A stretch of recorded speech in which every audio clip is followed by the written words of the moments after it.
Ағай, мүмкін қорқыныштан күніне бастасақ болады. Иә ағай. Иә, қорқынышты әңгімелеріңді бастаңдар. Ағай, өзіңіз бастайсыз. Әңгімені өзіңіз айтарсыз да. Я сіз қорқынышты қылмайсыз. Жарайды.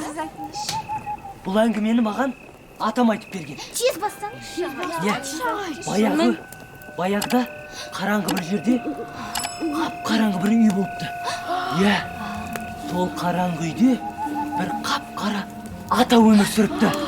Қандай қызым?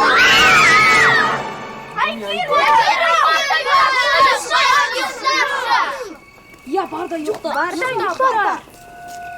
Сосын сол қап-қараңғы ата балалардың үйіне барыпты. Аталарын тыңдамайтын балаларды